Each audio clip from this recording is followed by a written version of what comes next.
17세기에 로렌스 영재라는 유명한 수도사가 있었습니다. 18살이 되던 해에 한 겨울에 나무를 이렇게 보면서 그 나무에 임재하시는 하나님을 체험하면서 내가 하나님과 함께하는 삶을 살아야 되겠다라고 생각하고 수도사로서 살아갔던 사람입니다. 전쟁 중에 부상을 입어서 평생 장애를 안고 살아가기도 했는데요. 그는 이제 그 수도원에서 생활을 하면서 내가 무엇을 감당할 수 있을까 생각해 보았는데 그가 가지고 있는 게 없는 거예요. 지식도 없고 본인이 능력이 많은 것도 아니고 내가 뭘로 할 수 있을까 보니 자기가 부엌 일을 하는 것, 설거지하고 청소하고 이런 것들은 본인이 잘 할 수 있는 겁니다. 그래서 그런 수도원에서 주로 허드렛 일을 하면서 수도 생활을 하게 됩니다. 주로 맡았던 게 부엌이었어요. 부엌에서 부엌을 청소하고 식사를 준비하고 그리고 그것을 깨끗이 하고 설거지하는 일을 늘 감당합니다. 그러면서 그는 하나님 앞에 기도했어요. 하나님, 이곳이 천국 되게 해주십시오. 이 식당이 천국 되게 해달라고 그는 기도하면서 했고, 일반 사람들 같으면 내가 이렇게 부엌 일이나 하고 청소하는 일이나 이런 거나 해야 되는가 기분 나쁠 수 있었는데 이 로렌스 이수도사님은 이게 늘 기쁨인 거예요. 내가 천사를 섬길 수 있다는 게 감사한 거예요. 그래서 그 감사와 기쁨의 마음으로 그렇게 섬겨나갔습니다. 근데 놀라운 일들이 벌어지는 게 이제 그 수도 생활을 통해서 지치고 그리고 여러 가지 영적인 투쟁을 하면서 여러 힘든 상황에 있던 수도사들이 이 식당 안에만 들어오면 마음이 평안해지는 겁니다.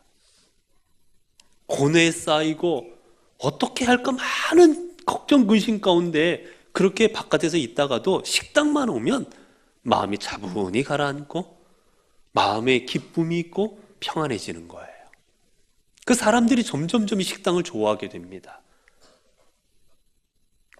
그래서 결국은 이 식당이 그 수도원에서 유명한 장소가 돼요. 후에 이제 이 카르멘 수도원의 원장을 뽑는 투표를 하게 됩니다. 학식 있고 그리고 가문이 좋고 많은 걸 이루었던 사람들과 쟁쟁한 사람들이 있었음에도 원장으로 뽑힌 분은 이 바로 부엌에서 사람들의 먹고 남은 음식을 처리하고 청소하고 그것을 정리했던 이 수도사가 그곳에 원장이 되게 되었던 거예요. 그분에 관한 일화가 또한 전해지는 게 있습니다. 이 수도원 중에 좀 말썽이 많았던 수도원이 하나가 있어요. 이 수도원에 여러 원장님들과 많은 사람들을 보내서 이 수도원의 문제를 해결하라고 했지만 결국 이 수도원의 문제들이 해결되지가 않는 겁니다. 서로 다투고 서로 싸우고 늘 분쟁과 분열이 나는 이 수도원이었던 거예요. 누구를 보내야 될까 고민하다가 이 감독이 이곳에 이 로렌스 수도사님을 보내게 됩니다. 로렌스 수도사님이 밤중에 도착해서 문을 두드렸어요. 이 문이 열리고 사람이 나오니까 보니 허스름하게 옷 입은 노인 한 분이 문 앞에 와 있는 겁니다. 이 젊은 수도사 생각에 먹을 것도 없고 갈 곳 없는 사람이 우리 수도원에 머물려 하는구나 생각하고는 들어오라 하고는 얘기를 합니다. 우리 수도원은 나중에 온 사람이 허드렛 일을 해야 된다고, 괜찮겠느냐고, 알겠다고 하겠다고. 그래서 이 늙은 수도사를 그곳에 허드렛 일, 잡초 뽑고 자기들 손으로 하기 싫은 그런 잡다한 일들을 맡깁니다. 그리고 볼품없다고 늘 구박해요. 괄시하고. 그렇게 한 달, 두 달, 세 달이 지나고 난 다음에 이제 그 로렌스 수도사를 그곳에 보낸 감독이 좀 어떻게 됐나 하는 마음에 이제 돌아보러 왔습니다. 와서 보고는 원장을 찾아요. 원장님 어디 계시느냐고. 그러자 젊은 수도사들이 대답을 합니다. 원장님 아직 안 오셨다고. 그러자 이 감독이 그러지요. 무슨 소리냐? 내가 3달 전에 보냈는데. 그제서야 이 젊은 수도사들이 깜짝 놀라요. 늘 자들은 걸어 다닐 때 무릎 꿇고 바닥을 닦고 청소하고 그 다음에 걸레질을 하고 그 다음에 설거지하고 이 모든 그런 잡다한 일을 하던 사람이 다리마는 자기들의 원장님이었던 거예요. 이 젊은 수도사들이 그 로렌스 수도사 앞에 가서 무릎을 꿇고 사죄를 합니다. 우리가 잘못했노라고, 우리가 실수했노라고. 그 후 그 수도원은 정말 주변의 아름다운 모습으로 많은 사람들에게 선한 영향을 끼치는 그런 수도원으로 변화될 수가 있었다는 이야기입니다. 여러분, 사람을 변화시킨다는 게 얼마나 힘이 듭니까? 사람 하나의 마음을 바꾼다는 게 얼마나 어려운 일입니까? 가르친다고, 그리고 훈육한다고 여러분 그렇게 쉽게 바뀌어지는 게 아니지 않습니까? 사람은 우리가 섬길 때 변화가 되는 거예요. 고린도 교회에 분열이 일어나고 고린도 교회에 여러 문제들이 많이 발생을 하였을 때 이제 사도 바울은 그 고린도 교회를 향하여 편지를 씁니다. 너희가 서로 다투고 너희 안에 거짓 교사들을 통하여서 많은 잘못된 가르침으로 교회가 혼란스러워하고 너희가 도덕적인 윤리적인 문제들로 인해서 교회가 여러 어려움에 빠졌다는 이야기를 내가 듣노라. 너희들은 복음의 능력으로 새롭게 되기를 원하노라 하면서 그들에게 편지를 씁니다. 그리고 그들에게 가르침을 주는데 첫 번째는 우리가 지난 시간에 보았던 것처럼 자유로우라는 거예요. 우리 주님께서는 우리들을 자유롭게 하시려고 십자가에 못 박혀 돌아가셨습니다. 우리를 죄로부터, 우리를 사망으로부터, 우리를 율법으로부터, 하나님의 진노로부터 우리를 해방시키시기 위해서 주님께서는 친히 십자가에 달려 돌아가신 거예요. 그 이야기를 마친 사도 바울은 이제 곧 이어서 그들에게 또 하나의 권면의 말씀을 전해주게 됩니다. 바로 19절이지요. 내가 모든 사람에게서 자유로우나 스스로 모든 사람에게 종이 된 것은. 사도 바울이 먼저 고백하는 것은 우리는 자유인이라는 거예요. 얽매인 자로 더 이상 살아가지 말라라는 겁니다. 노예가 되어서 하나님 앞에 나아가지 못하는 어리석은 자가 되지 말라라는 거예요. 그러면서 또한 하는 말은 또한 더불어 우리는 그리스도의 종이니라. 우리는 종이라고 표현하고 있습니다. 고린도 교인들은 그들은 주님께서 그들에게 자유함을 주셨기 때문에 그들은 자유롭게 내 마음대로 살아가도 된다라고 생각했던 그런 잘못된 생각을 갖고 있는 사람들이 있었어요. 내 마음대로 사람을 판단해도 되고 내 마음대로 자유롭게 내 힘을 써도 되고 내 마음대로 내가 가지고 있는 재산을 사용해도 되고 내 육체 주님이 자유케 하셨으니 자유롭게 내 마음대로 써도 된다라고 생각하는 사람들이 있었습니다. 그랬기에 그들은 자신의 마음대로 사람들을 비난하기도 했고 사람들 앞에 군림하려고도 했고 다른 사람들에게 그 사람들에게 악한 일을 서슴지 않고 했던 게 고린도 교회 일부 교인들이었어요. 그 모습을 바라보며 사도 바울은 말합니다. 우리는 그리스도 안에서 자유로운 존재가 맞으나 더불어 우리는 주님 안에서 종의 자세로 종으로 살아가야 되느니라.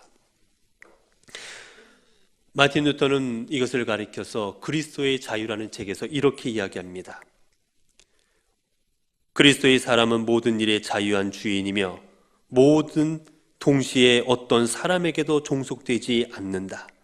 또한 그리스도의 사람은 모든 일에 있어 섬기는 사환이며 동시에 모든 사람에게 노예된 자이다. 우리가 이걸 신학적인 용어로 그리스도인의 이중적 지위라고 하는데 우리는 자유인인 동시에 또한 종이라는 겁니다. 하나님 안에서 자유한 자이며 또한 하나님 안에서 우리는 종된 자라는 거예요. 여러분, 이 종이라는 거에도요, 여러분, 이 단계가 있고 종이라는 거에도 지위가 다릅니다. 우리가 종 중에 그래도 이 종인 중에서 가장 높은 위치에 있을 수 있는 종이 누구냐면 집안을 관리하는 종이에요. 우리는 이 종을 가리켜서 오이코노모스라고 합니다. 이 종은 집안의 전체적인 걸 관리합니다. 성경에 보면 바로 요셉이 그랬지요. 그가 종의 신분이었지만 한 가족, 한 집안을 이끌고 있는 종이었습니다. 그리고 그 밑에 있는 종은 누구냐면 휘페르테스라는 종인데, 이 종은 돕는 자라는 뜻이에요. 즉 주인 옆에서 주인을 도우면서 따라다니는 종입니다. 그도 주인에게 필요한 것들을 옆에서 도와주지요. 그리고 세 번째는 디아코노스라는 종입니다. 이 종은 집안의 일들을 하는 종이에요. 집안을 청소하기도 하고 집안의 여러 일들을 감당하는 종입니다. 그리고 맨 마지막에 제일 신분이 낮은 종이 누구냐? 둘루스라는 종이에요. 다 종이면 노예였지만 특별히 이 둘루스라는 지금 가장 천하게 여겼기에 그들은 주로 배에서 노를 젓거나 그렇게 남들에게 자기의 목숨을 내어놓는 자리까지도 나아갈 수 있었던 그런 가장 천하게 여겼던 사람들이 바로 둘루스라는 종들입니다. 근데 오늘 사도 바울이 말하는 나는 종이다라는 말은 둘루스라는 뜻이에요. 나는 가장 천한 신분의 종이라는 겁니다. 나는 가장 미천한 신분의 사람이라는 거예요. 왜 사도 바울은 자신을 이렇게 종이라고, 그 중에서도 가장 천한 노예라고 표현을 했을까? 여러분, 노예가 가진, 종이 가진 특징이 있습니다. 첫 번째는 바로 뭐냐면 종은 주인의 뜻대로 움직이는 거예요. 종은 내 마음대로 내 뜻대로 하는 것이 아니라 주인이 주는 뜻대로 움직이는 게 바로 노예라는 사실입니다. 사도 바울은 내가 하나님의 사명을 맡은 자로서 나는 하나님의 종으로 하나님의 뜻만을 위해 살아가겠다라는 거예요. 그래서 나는 하나님의 종이라 표현하는 겁니다. 사도 바울이 2차 전도 여행을 준비하던 중에 그는 자신이 1차 전도 여행을 통해서 개척했던 수많은 교회를 돌아보려 합니다. 그래서 그쪽으로 나아가려고 할 때 첫 번째는 바나바와 다툼이 일어나서 바나바와 헤어지게 돼요. 그리고 두 번째로는 그곳에 나아가려 했지만 자꾸 길이 막힙니다. 가지 못할 상황들이 생기는 거예요. 그리고 세 번째로 그가 그래도 나아가려고 할 때 하나님께서는 환상을 통해서 마게도냐인이 이리로 와서 우리를 도우라는 환상을 보게 됩니다. 그때 그는 자신이 아시아로 가려고 모든 계획을 다 수립해 놨지만, 다 계획하였지만 자기의 뜻을 내려놓습니다. 하나님께서 인도하시는 곳은 여기가 아니라 즉 유럽 마게도냐구나. 그리고 그는 빌립보로 나아가게 되는 겁니다. 이처럼 노예다, 종이라는 신분은 내가 생각하고 있고 내가 계획하고 있고 내가 뜻하는 것보다 하나님께서 뜻하시는 게 무엇이고 하나님께서 인도하시는 게 무엇인지를 먼저 살피는 것, 그게 종의 신분인 거예요. 두 번째 종의 특징은 무엇인가? 종은 자신을 드러내지 않습니다. 어떤 일을 통해서 이 일을 통해 내가 칭찬받으려 하지는 않아요. 이 일을 통해 내 이름을 드러내고 내가 사람들 앞에 존귀 여김을 받고 내가 사람들 앞에 인정받으려 하지 않습니다. 나를 통해 주인이 드러나는 삶, 그게 종입니다. 바나바 바울이 복음을 전하러 이제 루스트라는 지역에 가서 복음을 전할 때 가보니 그곳에 나면서부터 걷지 못한 사람이 있어요. 그렇기에 바울이 그를 기도함으로 끌어 손을 잡아 일으켜서 그가 걷게 합니다. 여지까지 수많은 세월 동안에 앉은 자세로만 살았던 이 사람이 걸어다니는 것을 보게 되자 그곳에 있던 수많은 사람들이 생각을 합니다. 이거는 사람이 할 수 있는 일이 아니다. 결국 우리 앞에 있는 바나바와 바울은 바로 저 신이 이곳에 와서 저렇게 한 것이다 해서 헬라 지역이었기에 그들의 신이었던 제우스와 헤르메스라고 생각하는 거예요. 그래서 바나바 바울을 앞에 놓고 제사를 지내려 합니다. 그때 바나바 바울이 이렇게 고백하지요. 두 사도 바나바와 사울이 듣고 옷을 찢고 무리 가운데 뛰어들어가 소리질러 이르되 여러분이여 우리도 여러분과 같은 성종을 가진 사람이라. 여러분에게 복음을 전하는 것은 이런 헛된 것을 버리고 천지와 바다와 그 가운데 만물을 지으시고 살아계신 하나님께로 돌아오게 함이라. 내가 한 게 아니다. 나도 똑같은 사람이니 나에게 경배하려 하지 마라. 이 일은 여러분이 하나님께로 돌아가도록 하나님이 하신 일이라 그들에게 선포합니다. 여러분, 신으로 섬겨주는데 가만히 있었으면 얼마나 좋았겠어요? 나를 신으로 생각하는데 얼마나 존귀 여김을 받았겠습니까? 그러나 나도 사람이라고 선포합니다. 결국 뒷장면은 돌에 맞아서 그 성에서 쫓겨납니다. 베드로와 요한이 성전에 들어갈 때 성전 미문에 나면서부터 걷지 못했던 한 사람이 있었고 그 모습을 본 베드로와 요한은 그 손을 잡아 일으킵니다. 나사렛 예수 그리스도 이름으로 일어나 걸어라. 그리고 그가 걸어서 성전 안을 뛰어다니게 되자 늘 성전 미문 앞에서 구걸하던 저 사람이 어떻게 뛰어다닐 수가 있느냐고 그 모습을 보고 많은 사람들이 베드로와 요한을 주목하여 봅니다. 저 사람들이 걷게 했노라고, 저 사람들이 저렇게 했노라고, 도대체 어떤 사람인지 베드로와 요한을 주목하여 볼 때 그들은 이렇게 고백하지요. 베드로와 이것을 보고 백성에게 말하되 이스라엘 사람들아 이 일을 왜 놀랍게 여기느냐? 우리 개인의 권능과 경건으로 이 사람을 걷게 한 것처럼 왜 우리를 주목하느냐? 예수로 말미암아 난 믿음이 너희 모든 사람 앞에서 이같이 완전히 낫게 하였느니라. 내가 한 것이 아니라 예수 그리스도께서 이 믿음을 보시고 믿음 가운데 이러한 일을 행하셨노라고 그들 앞에 선포합니다. 여러분, 이게 바로 종이지요. 종은 그렇습니다. 내가 하나님의 능력을 받아서 내가 한 겁니다. 하나님의 능력으로 내가 손을 얹자 나은 겁니다라고 한 게 아니라 하나님이 하셨습니다. 주님의 능력입니다라고 내 주인 되신 하나님과 예수 그리스도를 높이는 삶, 그게 종이 가져야 될 삶의 자세인 거예요. 그러면 왜 우리는 이러한 삶을 살아가는 종이 되어야만 됩니까? 우리는 왜 이 땅을 종으로서 살아가야 되는 겁니까? 사도 바울은 이렇게 고백합니다. 19절에 보면 스스로 모든 사람에게 종이 된 것은 더 많은 사람을 얻고자 함이라. 사도 바울이 내가 하나님의 종이 되었고 또한 너희들의 종이 되어서 너희들을 섬기는 것은 다른 것이 아니라 내가 더 많은 사람을 얻고자 함이니라.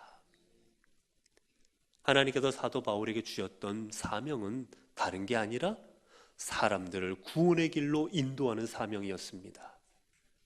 사람들에게 복음을 전하고 그들에게 예수 그리스도가 어떤 분이신지를 선포함으로 말미암아 그들의 마음이 변화를 받아 예수님을 받아들이고 하나님의 사람으로 변화되게 하는 것, 그게 사도 바울의 사명이었던 거예요. 내가 이 사명을 위하여 하나님의 종이 되고 너희의 종이 되겠노라. 여러분, 왜 사도 바울은 이 사명을 위해 종이 되겠다 선포합니까? 내가 왜 종이라고 선포합니까? 종이 될 때 사람을 변화시킬 수가 있기 때문이에요. 다른 사람 앞에 우리가 주인으로 군림하게 되면 다른 사람을 변화시킬 수가 없기 때문입니다. 내가 종이 되어서 낮은 자세로 그 사람을 섬겨 나갈 때 그 마음이 변화가 될 수 있는 거예요. 여러분, 고린도 교회가 왜 분열이 되었고 그 교회가 왜 다툼이 있었습니까? 서로 주인이라 생각한 거예요.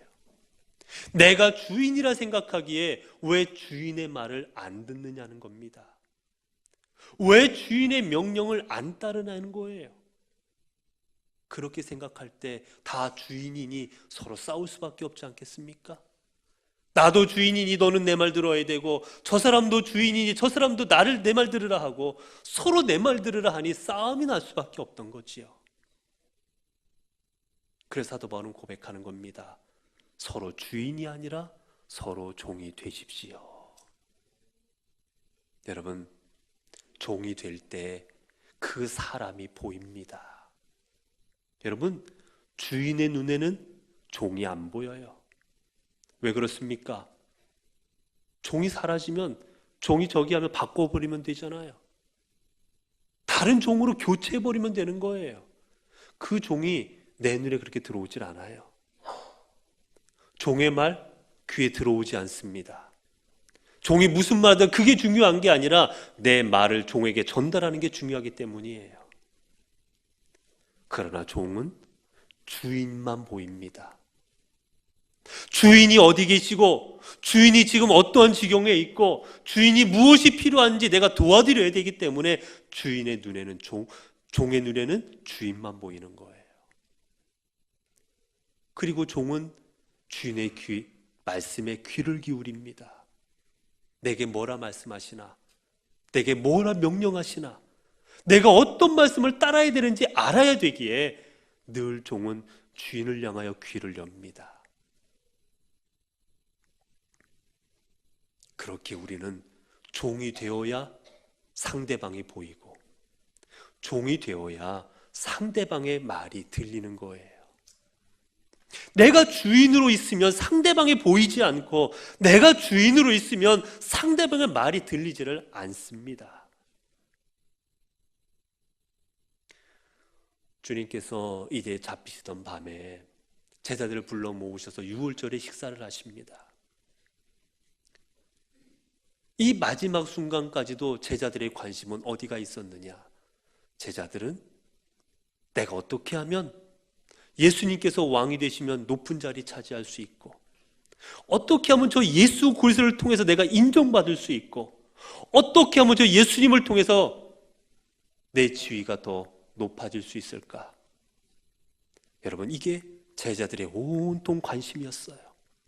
예수 그리스도께는 십자가의 고난을 앞에 두고 십자가만 생각하고 그것을 위해서 간절히 기도하실 것이었는데 제자들의 눈에는 오직 자신들의 지위와 자신들의 권력과 자신들의 힘밖에는 보이지 않습니다. 고난당해야 될 예수 그리스도가 눈에 보이지를 않았던 거예요. 그 모습을 아신 주님께서 유월절 식사를 하시던 중에 갑자기 식탁에서 내려오십니다. 그리고는 대야에 물을 떠오시고는 그리고 수건을 허리에 두르시고 제자들 앞에 무릎을 꿇습니다.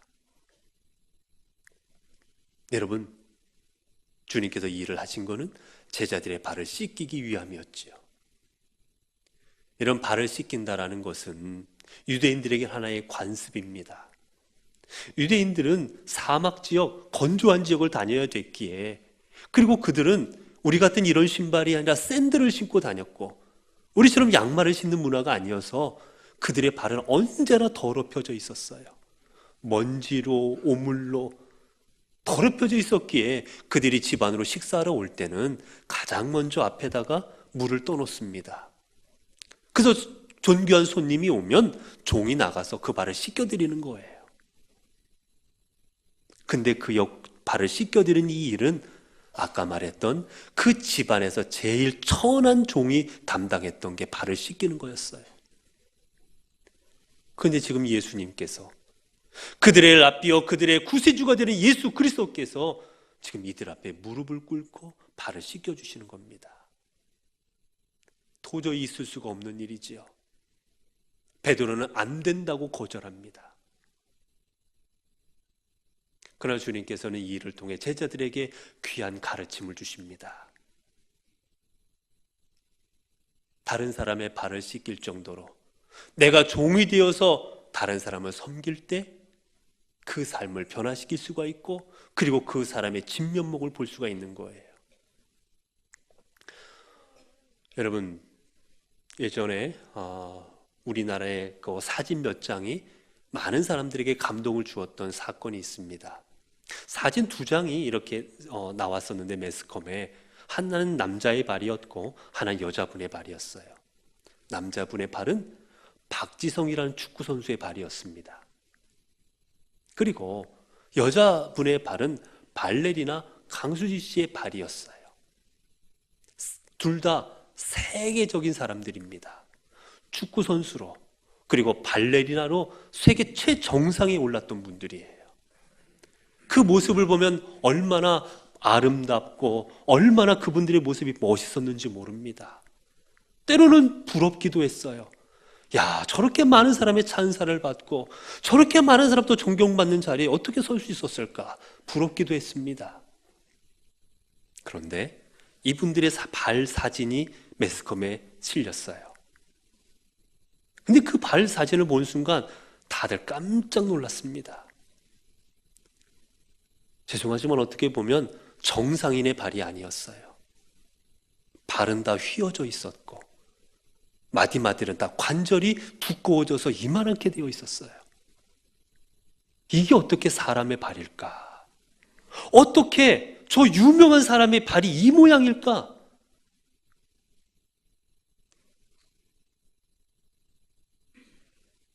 그러면서 생각을 해보았습니다.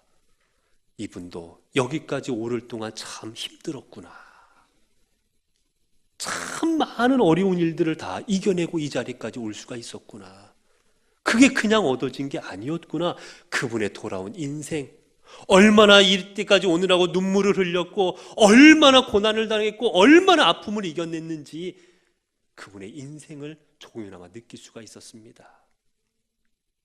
여러분, 우리는 사람을 판단할 때 어디를 봅니까?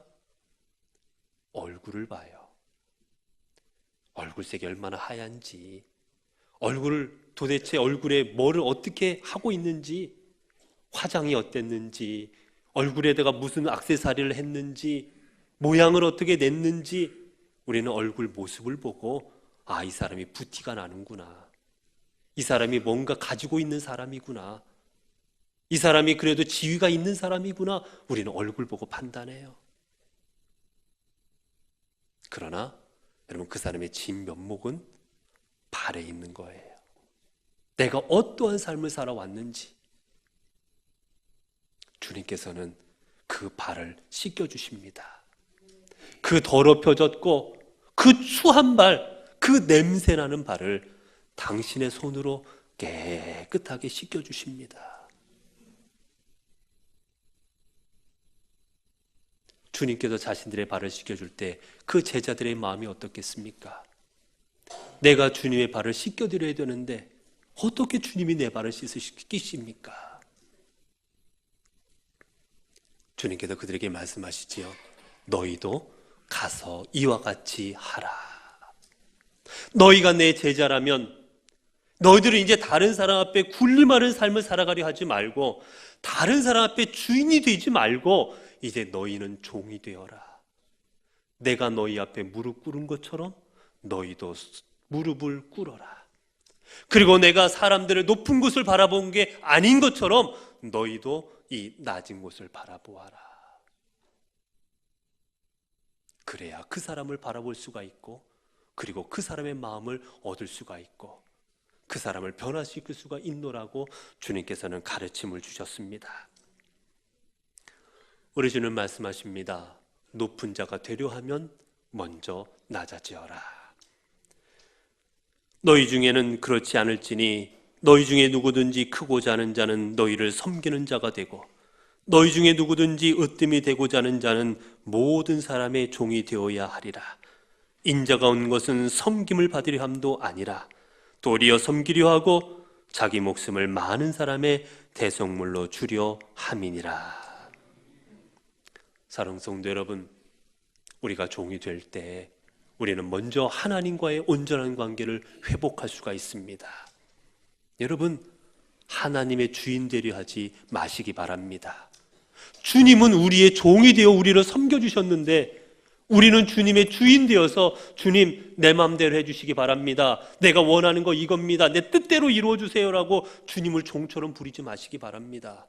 어떻게 주님은 우리의 종이 되었는데 우리는 주님의 주인 되어 살아가려 하십니까?